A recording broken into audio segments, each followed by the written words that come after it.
ഞാനിവിടെ പറയാൻ ഉദ്ദേശിക്കുന്നത് harvesting inform power and effective usage of solar. ആ പ്രസന്റേഷനിൽ KSEB പറയുണ്ടായി ഇൻഫോം പവർ ആണ് സോളാർ എന്ന്. അതൊരു പുതിയ സംഭവമൊന്നും അല്ല.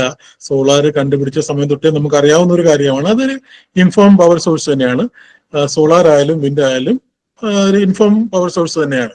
എന്ന് വെച്ച് അത് യൂസ് ചെയ്യാൻ പറ്റില്ലെന്ന് പറയുന്നത്, അത് എഫക്റ്റീവായിട്ട് യൂസ് ചെയ്യാൻ പറ്റില്ലെന്ന് പറയുന്നത് ആ യൂട്ടിലിറ്റിയുടെ കഴിവില്ലായ്മയാണ് ആക്ച്വലി അതവിടെ പ്രകടമാകുന്നത്. ഇത് ആക്ച്വലി ലോകം മൊത്തം നമ്മൾ കണ്ടുവരുന്നതാണ്. ഈ ഇൻഫോം പവർ ആയിട്ടുള്ള സോളാറും വിൻഡും ദിനം പ്രതി കൂടി വരുന്നത്. ഇന്ത്യയിൽ നമ്മൾ 2070 ആയി കഴിഞ്ഞു കഴിഞ്ഞാൽ ടോട്ടലി നമ്മൾ 100% ഗ്രീൻ എനർജിയിലാണ് നമ്മൾ പോകാൻ പോകുന്നത്. ദാറ്റ്സ് ദ നാഷണൽ പോളിസിയാണ്. ഓക്കെ, ഗ്രീൻ എനർജിയിൽ ന്യൂക്ലിയർ പവറും ഒക്കെ വരും. ബട്ട് സ്റ്റിൽ ഏറ്റവും കൂടുതൽ ഫാസ്റ്റ് ആയിട്ട് ഡെവലപ്പ് ആയിക്കൊണ്ടിരിക്കുന്നത് സോളാർ പവർ തന്നെയാണ്. അതിന്റെ ഒരു സർജ് എന്ന് പറഞ്ഞാൽ വളരെയേറെ സ്പീഡിൽ നടക്കുന്ന ഒരു കാര്യമാണ്. അപ്പം അതിനെ ഒഴിവാക്കിയിട്ട് ഒരു ഫ്യൂച്ചർ ഇലക്ട്രിസിറ്റി ഇൻഡസ്ട്രിയിൽ ഉണ്ടെന്ന് തോന്നുന്നില്ല.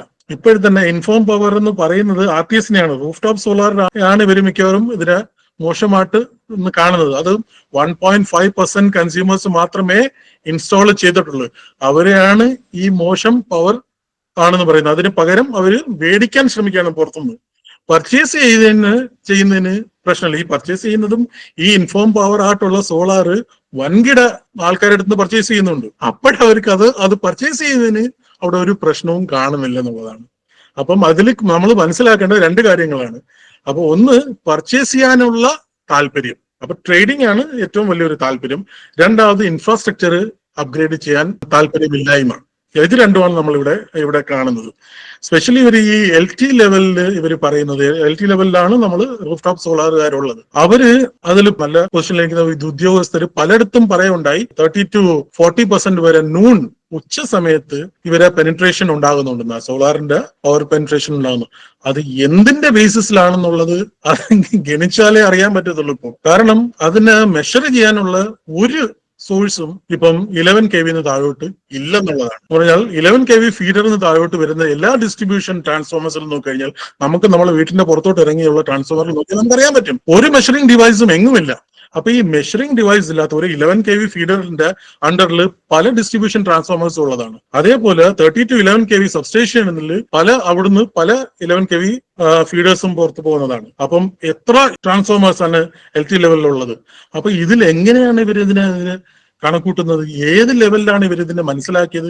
ഇല്ല, നിഷേധിക്കുന്നില്ല. ഇത്രയും നൂറുകണക്കിന് ട്രാൻസ്ഫോമേഴ്സ് ഉള്ളിടത്ത് ഏതെങ്കിലും ഒരു ട്രാൻസ്ഫോമർ ഒരുപക്ഷെ എപ്പോഴെങ്കിലും എത്തിയിട്ടുണ്ടാകാം എന്ന് വെച്ചാൽ അതിനൊരു ബെഞ്ച് മാർക്ക് ആക്കി മൊത്തം എല്ലാ LT ട്രാൻസ്ഫോമേഴ്സും ആ ലെവലിൽ പീക്കിൽ ഉച്ചയ്ക്ക് എത്തിയിട്ടുണ്ടെന്ന് പറയുന്നത് എന്തിന്റെ ബേസിസിലാണെന്ന് മനസ്സിലാകാത്ത ഒരു കാര്യമാണ്. ചില ഡിസ്ട്രിക്ട്സിലൊക്കെ നമ്മൾ ചെന്ന് കഴിഞ്ഞാൽ പേരിന് മാത്രമേ സോളാർ ഉള്ളൂ. അപ്പോൾ 1%, 2%, 3% ഒരു പക്ഷേ ആയിരിക്കാം അതിന്റെ ട്രാൻസ്ഫോമറിൽ അതിന്റെ ഒരു പെനിട്രേഷൻ സോളാറിന്റെ. അപ്പൊ എന്ത് ബേസിസിലാണ് ഇതുവര് പറഞ്ഞതിന്? അതൊരു ഭയങ്കര ഒരു ചോദ്യചിഹ്നമാണ്. ഇത് ആക്ച്വലി ഇവർക്ക് ഇത് പറയണമെങ്കിൽ ഇതൊരു ഇൻഫ്രാസ്ട്രക്ചർ അപ്ഗ്രേഡേഷൻ എന്ന് പറയുമ്പോഴത്തേക്ക് അഡ്വാൻസ് മീറ്ററിംഗ് ഇൻഫ്രാസ്ട്രക്ചറും സ്മാർട്ട് മീറ്ററും ഇല്ലാതെ ഇതിന് ഒരു കാരണവശാലും ഇതിനെ ഇവർക്ക് പറയാൻ കഴിയില്ല.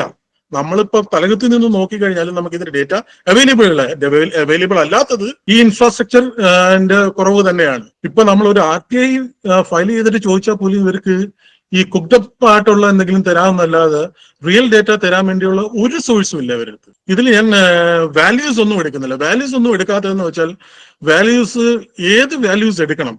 ഇത് പല ഡേറ്റിലും പലയിടത്തും പല ഡേറ്റാസ് ആണ്. അതിനൊരു ഫിക്സ്ഡ് വാല്യൂ ഇവിടെ എടുക്കാൻ പറ്റുന്നില്ല എന്നുള്ള കാര്യമാണ് ഇവിടെ നമ്മൾ മനസ്സിലാക്കുന്നത്.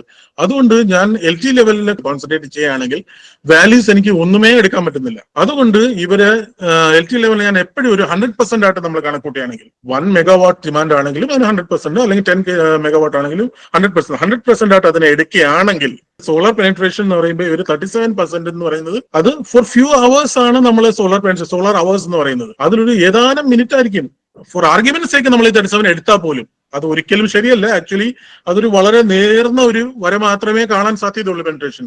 ഒരു ഊഹം പറയുന്നതൊക്കെ നമ്മളും ഇതിനെ ഊഹിക്കാനേ കഴിയത്തുള്ളൂ. ആക്ച്വൽ ഡേറ്റാസ് നമുക്ക് എങ്ങും പ്രസന്റ് ചെയ്യാൻ സാധ്യമല്ല, അവൈലബിൾ അല്ല. അപ്പം ഇതിനെ നമ്മൾ ഈ പറയുന്ന 37% നമ്മൾ ഫ്ലാറ്റ് ആയിട്ട് 24 hours നമ്മൾ ഡിവൈഡ് ചെയ്യുകയാണെങ്കിൽ 100% ഡിമാൻഡ് ഉള്ളിടത്ത് ഒരു 10% മാത്രമേ സോളാറിന് പെനിട്രേഷൻ ഉള്ളൂ. അവിടെയാണ് ഇവർ പറയുന്നത് ഇനി ഇതിനെ കർട്ടൈൽ ചെയ്യാൻ ശ്രമിക്കുന്നത്, സോളാറിനെ കർട്ടൈൽ ചെയ്യാൻ ശ്രമിക്കുന്നത്. ഇത് ഇനി വന്നു കഴിഞ്ഞാൽ പ്രശ്നമാണെന്ന്. അത് മനസ്സിലാക്കാൻ പറ്റാത്ത ഒരു ലോജിക്കാണ് അവരത്. അതുകൂടാതെ നമ്മൾ സോളാർ ജനറേഷൻ എത്രയാണോ ചെയ്യുന്നത്, സോളാർ പ്രൊസ്യൂമർ എത്രയാണ് ജനറേറ്റ് ചെയ്യുന്നത് അത്രയും ഒരിക്കലും ഇഞ്ചക്ട് ചെയ്യുന്നില്ല. ജനറേറ്റ് ചെയ്യുന്നത് കൂടാതെ അതിൽ ഒരു 30-40% എന്തായാലും അവര് സ്വയം യൂസ് ചെയ്യുന്നു. അത് കഴിഞ്ഞ് ബാക്കിയുള്ളത് മാത്രമേ അവർ ഇഞ്ചക്ട് ചെയ്യുന്നുള്ളൂ. പിന്നെ ഓക്കെ, വൈകിട്ട് അവര് ഗ്രിഡിൽ നിന്ന് ഒരു 30-40% തിരിച്ചെടുക്കുമായിരിക്കും. അപ്പോൾ ബാങ്കിങ് എന്ന് പറഞ്ഞ സംഭവം അവിടെ ഒരു 15-20% മാത്രമേ അവിടെ ബാങ്കിങ് ചെയ്യുന്നുള്ളൂ. അത് എങ്ങനെയാണ് ഈ ഗ്രിഡിനെ ഇത്രയും മാത്രം ബാധിക്കുന്നതെന്ന് അത് മനസ്സിലാക്കാൻ പറ്റാത്തൊരു ലോജിക്ക്. രണ്ടാമത്, ഇതിന് സോളാർ പവർ എന്ന് പറയുന്നത് ഇൻഫോം പവർ തന്നെയാണ്. അതിനെ ഹാർവെസ്റ്റ് ചെയ്തെടുക്കുകയാണ് ചെയ്യേണ്ടത്. ഈ ഹാർവെസ്റ്റ് ചെയ്യാനുള്ള കഴിവില്ലായ്മയാണ് ഇവിടെ കാണുന്നത്. അപ്പൊ ഹാർവെസ്റ്റ് ചെയ്യണമെങ്കിൽ ഇതിനൊരു സ്റ്റോറേജ് സിസ്റ്റം വേണം, ബാറ്ററി സിസ്റ്റം വേണം. ഇത് ഡിഫറെന്റ് ലെവൽസ് ആണ് ഇത് വേണ്ടത്, അല്ലാതെ പ്രൊസ്യൂമർ ലെവലിൽ മാത്രമല്ല.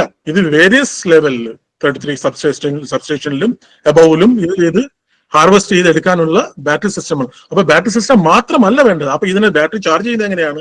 Actually there should be A solar plant as well. ഇപ്പൊ സോളാർ അല്ലാതെ ഇപ്പൊ സേവ്യർ സാർ പറഞ്ഞ എനിക്ക് പർച്ചേസ് ചെയ്ത് ഇതിനെ ചാർജ് ചെയ്യുകയാണെങ്കിൽ അൾട്ടിമേറ്റ്ലി ഇത് ഡിസ്ചാർജ് ചെയ്യുമ്പോഴത്തേക്ക് വരുന്നത് എന്ന് പറഞ്ഞാൽ 10 rupees അബവ് ഇതിന് ചാർജ് പോകും. അപ്പോൾ സോളാർ പവർ, ഈ ഇൻഫോം പവർ ആയിട്ടുള്ള സോളാർ പവറിൽ തന്നെയാണ് ഇത് ചാർജ് ചെയ്ത് ഡിസ്ചാർജ് ചെയ്യേണ്ടത്. അതും ഇപ്പോൾ പറയുന്നവരെന്താണ്, ടൈം ബേസ്ഡ് മാത്രമാണ് അതിനെ പീക്കിന് ഇഞ്ചക്ട് ചെയ്യുന്നത്. അതൊരു എഫിഷ്യന്റ് ആയിട്ടുള്ള ഒരു യൂട്ടിലിറ്റിയുടെ പറയേണ്ട കാര്യമല്ല. അത് ടൈം ബൗണ്ട് ആയിട്ട് ചെയ്യുന്നത്. ഡിമാൻഡ് ബേസ്ഡ് ആണ് എപ്പോഴും ചെയ്യേണ്ടത്. എപ്പോഴാണ് ഡിമാൻഡ് ഉണ്ടാകുന്നത് അതനുസരിച്ച് അതിനെ സെൻസ് ചെയ്താണ് ഇഞ്ചക്ട് ചെയ്യേണ്ടത്, അല്ലാതെ ടൈം ബേസ്ഡ് അല്ല. ഡിമാൻഡ് ബേസ്ഡ് അവർക്ക് ചെയ്യാൻ കഴിയാത്തത് ഈ ഇൻഫ്രാസ്ട്രക്ചറിന്റെ കുറവ് തന്നെയാണ്. ഈ സ്മാർട്ട് മീറ്ററും അഡ്വാൻസ് മീറ്ററിംഗ് ഇൻഫ്രാസ്ട്രക്ചർ ഇല്ലാത്ത തന്നെയാണ്. ഫോർ എക്സാമ്പിൾ ഇപ്പൊ പറയുകയാണെങ്കിൽ നമ്മൾ LT സോളാർ പ്രൊസ്യൂമേഴ്സിനെ പറയുകയാണെങ്കിൽ, RTS പറയുകയാണെങ്കിൽ അവർ പറയുന്നത് 30% ബാറ്ററി സ്റ്റോറേജ് അവർ വെക്കണമെന്നാണ്. അപ്പൊ അതൊരു ഇമ്പോസിഷൻ ആണ്, ഇമ്പോസ് ചെയ്യാണ് ചെയ്യുന്നത്. അതാണ് ഇതിൽ ഒട്ടും യോജിക്കാൻ കഴിയാത്തൊരു കാര്യം. ഇമ്പോസ് ചെയ്യുന്നതിന് പകരം ഓപ്ഷൻസ് ആണ് അവിടെ വേണ്ടത്. ഓപ്ഷൻസ് വരികയാണെങ്കിൽ, ഫോർ എക്സാമ്പിൾ, ഓക്കെ, ഇവർ ഈ പറയുന്നുണ്ട്, അതിൽ ഏതോ ഒരു ഭാഗത്ത് അവർ പറയുന്നുണ്ട് നിങ്ങൾ പീക്കിൽ ഇഞ്ചക്ട് ചെയ്യുകയാണെങ്കിൽ, പീക്കിൽ ഇഞ്ചക്ട് ചെയ്യാന്ന് പറഞ്ഞാൽ ഓക്കെ, അത് ഒരു സർട്ടൻ എമൗണ്ട് അവർ പറയുന്നുണ്ട്. അത് ലോജിക്കലാണോ? ഗ്രിഡ് ബാലൻസിങ് എന്ന് പറഞ്ഞൊരു സംഭവമുണ്ട്. അപ്പം അവിടെ വേണ്ടതെന്ന് പറഞ്ഞാൽ അഡ്വാൻസ് ടെക്നോളജി ഉപയോഗിക്കുന്ന ഇൻവേർട്ടേഴ്സ് ആണ് വേണ്ടതെന്ന് പറഞ്ഞാൽ ഗ്രിഡ് ഫോമിംഗ് ഇൻവേർട്ടേഴ്സ് ആണ് അവിടെ വേണ്ടത്. അപ്പം ഗ്രിഡിനെ സെൻസ് ചെയ്ത് അവിടെ എന്താണ് ഡിമാൻഡിനെ സെൻസ് ചെയ്ത് ഇഞ്ചക്ട് ചെയ്യുന്ന സംഭവമാണ് വേണ്ടത്. അങ്ങനെ ഇഞ്ചക്ട് ചെയ്യുകയാണെങ്കിൽ ഇതിനെ എങ്ങനെ മെഷർ ചെയ്യും, ഇതിനെ എങ്ങനെ ക്വാണ്ടിഫൈ ചെയ്യും, എങ്ങനെ ഇതിന് റിവാർഡ് ചെയ്യും? അതിനുള്ള ഒരു സോഴ്സും അവരുടെ അടുത്തില്ല. അതാണ് ഇതിന്റെ ഏറ്റവും വലിയൊരു ഫെയിലിയർ എന്ന് പറയുന്നത്. അപ്പൊ ഡിമാൻഡ് ബേസ്ഡ് ആയിട്ടുള്ള സംഭവം നമ്മൾ ഇൻസ്റ്റാൾ ചെയ്യുകയാണെങ്കിൽ അത് ഓപ്ഷനാണ് കൊടുക്കേണ്ടത് പ്രൊസ്യൂമറിന്. അങ്ങനെ ഒരു ഓപ്ഷൻ കൊടുക്കുകയാണെങ്കിൽ കംപ്ലീറ്റ് ചെലവ്, ഇൻഫ്രാസ്ട്രക്ചറിന്റെ കംപ്ലീറ്റ് ചെലവ് ഒരു പ്രൊസ്യൂമറാണ് എടുക്കുന്നത്. So he should be rewarded handsomely. അപ്പം ഡിമാൻഡ് ബേസ്ഡ് റെക്കോർഡ് ചെയ്യാനുള്ള സിസ്റ്റം വേണം. ആ സിസ്റ്റം എല്ലാം ഇവർക്ക് ആയി വരണമെങ്കിൽ ഇന്നത്തെ അവരെ പോക്ക് കണ്ടു കഴിഞ്ഞാൽ it's going to take several years. അപ്പം അത് മാത്രമല്ല, ഇപ്പോഴും നമ്മൾ വളരെ താഴെ നിൽക്കുകയാണല്ലോ. ഇവർ പറയുന്ന ഊഹം മാത്രമാണ്. അപ്പൊ ആ ഊഹത്തിൽ നമ്മളും പറയുകയാണെങ്കിൽ നമ്മൾ വളരെ താഴെ നിൽക്കുകയാണ്. ഈ 1.5% പ്രൊസ്യൂമേഴ്സ് വളരെ ചെറിയൊരു തോതിൽ മാത്രമേ ഇഞ്ചക്ട് ചെയ്യുന്നുള്ളൂ. സോ നെക്സ്റ്റ് 5 years എന്തായാലും കണ്ണും പൂട്ടി ഇഞ്ചക്ട് ചെയ്യാനുള്ള ഒരു കുഷൻ ഉറപ്പായിട്ടും ഉണ്ടെന്ന് തന്നെയാണ് എനിക്ക് പറയാനുള്ളത്. ആക്ച്വലി ഒത്തിരി പ്രിപ്പറേഷൻ ഉണ്ടായിരുന്നു. ഇപ്പൊ ടൈമിന്റെ ഒരു ഷോർട്ടേജ് കാരണം ഞാൻ ഇപ്പൊ ഇവിടെ കട്ട് ഷോട്ട് ചെയ്യാണ്. Thank you so much.